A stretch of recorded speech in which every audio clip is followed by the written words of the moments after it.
L'émotion reste vive au Maroc comme en Italie après la mort d'Abdrahim Fakir, ressortissant marocain de 42 ans, décédé le 19 juillet à Bologne à l'issue d'une intervention policière, immobilisé au sol et écrasé à mort. Les images insoutenables de ces derniers instants ont fait le tour du monde.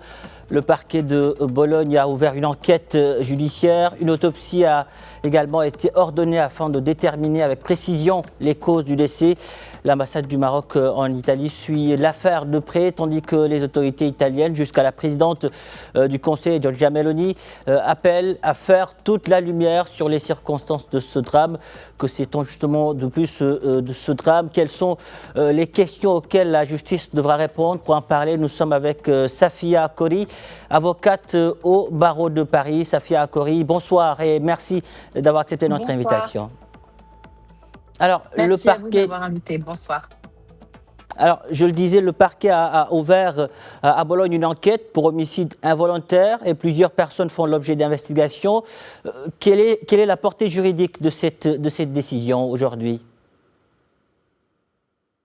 Comme dans toute affaire dramatique et surtout potentiellement criminelle, potentiellement parce qu'on n'est pas à l'abri qu'il s'agisse d'un accident ou en tout cas de quelque chose d'involontaire, dans toute situation de ce type-là, il y a une enquête qui doit être menée, d'autant que là, les images ne laissent pas beaucoup de place au doute. On comprend qu'il y a forcément eu des actions ou des inactions qui peuvent être considérées comme étant coupables d'infractions, délits ou crimes. Je pense non pas uniquement aux agents de police, mais également aux deux secouristes que l'on voit ne pas intervenir lorsque les agents de police sont à terre avec M. Fakir. Nous aurons l'occasion d'y revenir. Restons un peu sur la vidéo, cette vidéo d'interpellation qui est au cœur de l'affaire. Quelle valeur peut avoir ce type d'élément dans une enquête judiciaire? Quelles sont ses limites aussi? Alors, pour être tout à fait honnête avec vous, pour moi, il n'y a pas vraiment de limite. C'est la preuve quasi parfaite. C'est d'ailleurs extrêmement édifiant en France, parce que moi je suis avocate au barreau de Paris, même si je fais du pénal international et que j'agis sur plusieurs terrains. En France, c'est un grand sujet, puisque les crimes ou les infractions, en tout cas de violence policière, sont la plupart du temps condamnés lorsqu'on arrive à obtenir une vidéo qui est une preuve assez infaillible. Ce qui amène d'ailleurs pas mal de gouvernements en Europe et ailleurs, à envisager l'interdiction de filmer les forces de l'ordre ou bien la suppression des caméras embarquées. Au-delà de la vidéo, quels éléments seront déterminants? L'autopsie, les caméras piétons, la communication radio, appel d'urgence, témoignage, expertise médico-légale, dites-nous. Tout ce que vous avez évoqué, les témoignages de contexte également. Évidemment, les dossiers administratifs des agents policiers en question, savoir si ils sont familiers des faits de violence ou non. La personnalité de la victime également, puisque de ce que j'ai compris, le parti d'extrême droite s'est targué de rendre public le casier judiciaire de la victime. Mais la réalité, c'est qu'on comprend dans le contexte qu'il était dans un délire au moment où les faits se sont passés et que potentiellement, il avait un problème de santé mentale qui justifiait l'attitude qui était la sienne. En droit italien, comme au regard de la Convention européenne des droits de l'homme, dans quelles conditions les forces de l'ordre peuvent-elles recourir à la force, même si recourir à la force ne signifie pas écrasé à mort, comme nous le voyons sur ces images? Alors, le principe est que la police a, et c'est un peu le principe dans tous les pays européens, la police a le bénéfice de ce qu'on appelle la violence légitime. La seule et unique violence qui est légitime, c'est celle qui est exercée par les forces de l'ordre. Sauf que cette violence, elle légitime, elle doit remplir des conditions qui sont la nécessité et la proportionnalité. Est-ce qu'à ce moment-là, il était absolument nécessaire d'user de la violence qui a été faite?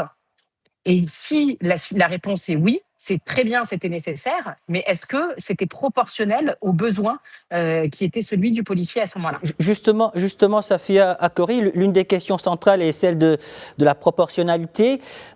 Comment la justice apprécie-t-elle si la force employée était nécessaire et proportionnée? encore une fois, le contexte, mais avec malgré tout une prise en compte de la personne en elle-même. Et quand je dis personne, je parle de la personne accusée, je parle du Mhm. policier. C'est est-ce que le policier se sentait légitimement menacé, se sentait légitimement qu'il y avait un danger pour la population autour. Et donc, c'est comme ça qu'on évalue la nécessité et la proportionnalité. Pour répondre un peu plus concrètement à votre question, malheureusement, et j'ai envie de dire presque en réalité heureusement, on n'étudie pas la nécessité et la proportionnalité a posteriori. C'est pas une fois qu'on découvre que le couteau était un faux couteau ou que le pistolet n'avait pas de balle à l'intérieur, on pourra dire, bah, vous voyez, c'était pas nécessaire et c'était pas proportionnel. Il faut regarder au regard du contexte au moment où les faits de violence policière sont en train de se passer. Alors, l'enquête devra également déterminer le rôle des secouristes présents sur place. Quelles sont leurs obligations lorsqu'ils interviennent dans ce type de situation? Alors c'est assez délicat parce que les secouristes, souvent sont soumis à une situation de danger, lorsqu'il y a une intervention policière. Et donc il y a aussi une nécessité de respecter, les directives qui sont données par les agents de police, qui doivent sécuriser la scène, de l'infraction, qui doivent sécuriser le public autour. Et donc, on comprend que les agents les secouristes, on voit les gestes, Quitte à essayent à laisser un la moment d'y victime aller. agoniser? Alors, mais c'est la suite de mon raisonnement. Allez-y. C'est la suite de mon propos. Évidemment, on voit qu'à un moment, il y en a quand même un qui essaye d'y aller et le policier qui l'arrête tout de suite. Mais là où je vous rejoins, c'est que c'est de la même manière que pour les policiers. Il y a une certaine proportionnalité à ça. Et en fait, c'est même plus une proportionnalité, c'est du bon sens. C'est-à-dire que là, je n'arrive pas à comprendre, je vous le dis là, et pardon, c'est vrai que c'est un peu mon opinion personnelle, je ne comprends pas comment des professionnels de santé regardent cette scène en n'étant pas capables d'eux-mêmes, avec du bon sens, de dire je vous arrête, il n'y a plus de danger. Maintenant, le danger, c'est pour la victime, c'est pour la personne que vous êtes en train d'interpeller. En tout cas, ce sont des J'appelle ça de images. la non-assistance à personne en danger. C'est ça. Parce que eux, leur devise souvent, c'est sauver ou périr, sauf que cette fois-ci, c'est comme s'ils laissaient périr. En tout cas, ces images montrent également la participation d'un homme en civil. Pourquoi est-il important de clarifier précisément son rôle aujourd'hui? Ben, effectivement, c'est ce que je vous disais lorsque vous faisiez la liste des éléments d'enquête qui allaient devoir être menés par les autorités italiennes. Je vous ai dit absolument tout ce que vous avez dit et j'ai rajouté et les témoignages de contexte. Parce que cette personne, on n'arrive pas à comprendre si c'est celui qui a appelé les policiers et si c'est le cas, ben, il y a potentiellement un avis biaisé. Ou bien est-ce que c'est juste un badaud qui passe?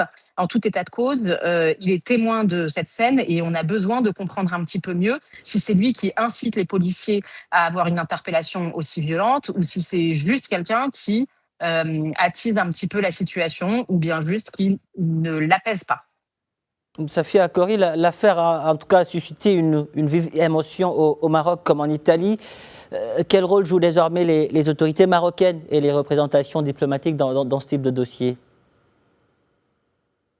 Alors c'est délicat parce que il s'agit quand même d'un fait de politique intérieure. Moi, je vous cache pas que j'ai une absolue conviction, c'est qu'il n'y a pas connaissance par les policiers de la nationalité d'origine de la personne qu'ils sont en train d'interpeller. Peut-être une vision de la couleur de peau, et j'ai pas envie de rentrer dans ce débat-là, mais en tout cas, pas de connaissance de la nationalité.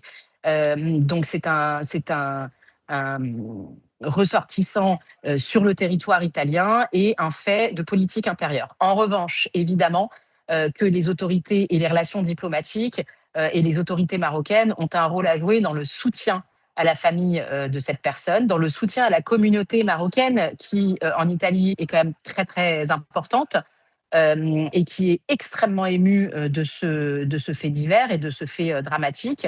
Et je pense que le sujet en termes diplomatiques est davantage de soutien à la communauté marocaine et puis évidemment d'informations maintenues pour les Marocains, pour les autorités marocaines sur l'issue de cette enquête. Encore l'affaire est suivie de près par le ministère marocain des Affaires étrangères. Mais aujourd'hui, au-delà de cette affaire, ce drame relance un débat plus large sur les techniques d'interpellation, la formation des forces de l'ordre, la protection des personnes interpellées, mais aussi la confiance entre citoyens et institutions. C'est évident, et ce qui est extrêmement inquiétant, c'est de constater que c'est un phénomène qui est beaucoup plus global que la seule Italie, puisque la France vit précisément le même débat au même moment, avec des gouvernements, on va se le dire clairement, soit d'extrême droite, soit qui se droitisent davantage lorsqu'ils ne sont pas d'extrême droite, qui sont ultra sécuritaires, une surenchère à la sécurité et au populisme, et du coup des appels de ces partis politiques à des politiques sécuritaires plus importantes et à une protection, soi-disant, des forces de police. Mais alors, c'est dans toute espèce de système, et ça, c'est la nature humaine, à partir du moment où on parle de protection et d'impunité, quelque part, pour des personnes à qui on vient de, et je vous l'ai dit en introduction, à qui on donne une violence légitime, eh bien, par définition, l'être humain est tel qu'il est, il y aura plus de dérives, il y aura plus de dérapages. Et quand bien même n'y en aurait-il pas, en tout état de cause, il y aura davantage de frustration de la part des citoyens, de la part de la société civile, et donc une augmentation de la violence dans les relations entre les citoyens, la société civile et les forces de l'ordre de l'autre côté. Je tiens Donc, à cette rappeler affaire... quand même que... Mhm. Pardon, allez-y, allez-y. Allez-y, je vous en prie, allez-y. Oui, oui, je voulais juste rappeler que il est quand même intéressant de voir qu'en Italie, justement, ça fait à peine 1 an qu'a été votée cette réforme, justement, ultra sécuritaire sur la façon dont les forces de l'ordre peuvent être, je vais pas dire moins punies, mais en tout cas beaucoup plus protégées lorsqu'il y a des accusations de violences policières, c'est-à-dire on ne peut pas suspendre un agent lorsqu'il est accusé de violences policières. Il y a une protection fonctionnelle, donc ces frais d'avocat sont payés par l'administration. Et donc cette réforme, elle date d'avril 2025. Et il faut quand même savoir une chose, c'est pour ça que je vous parle d'un débat politique qui est effrayant en Europe, c'est que le président italien avait considéré cette loi comme inconstitutionnelle. Elle n'est pas passée devant le législateur, et donc cette loi est passée par la voie du décret par le gouvernement d'extrême droite de Giorgia Meloni, et non pas par le législateur italien qui s'y est opposé. En tout cas, aujourd'hui, l'enjeu est avant tout de permettre à la justice de répondre avec impartialité, n'est-ce pas, et transparence on va dire, à toutes les questions qui seront soulevées par cette intervention. Mm. Oui, bien sûr, c'est le rôle de la justice, c'est le rôle de la justice d'apaiser. C'est parfois difficile pour les justiciables de comprendre que justement cet apaisement, il mérite le temps de la justice, ce qui veut dire qu'il ne faut pas attendre des résultats d'enquête dans 1 semaine, ni même dans 1 mois. Ça va prendre le temps parce qu'il va falloir auditionner beaucoup de gens, parce qu'il va falloir attendre les résultats d'une autopsie, parce qu'il va falloir regarder les vidéosurveillances, il va falloir regarder beaucoup de choses. Et puis, et en réalité, c'est ce qu'il y a de mieux, c'est d'avoir une décision qui se prend avec le calme et l'apaisement du temps qui est passé et du deuil qui se fait petit à petit. Il n'empêche que la justice est évidemment largement attendue au tournant, puisque hier ou avant-hier, je crois, il y avait des émeutes assez violentes à Bologne à l'issue de ce fait précis. Safia Akori, merci. Merci pour toutes ces précisions. Merci d'avoir répondu à nos questions. Merci à vous. Bonne soirée.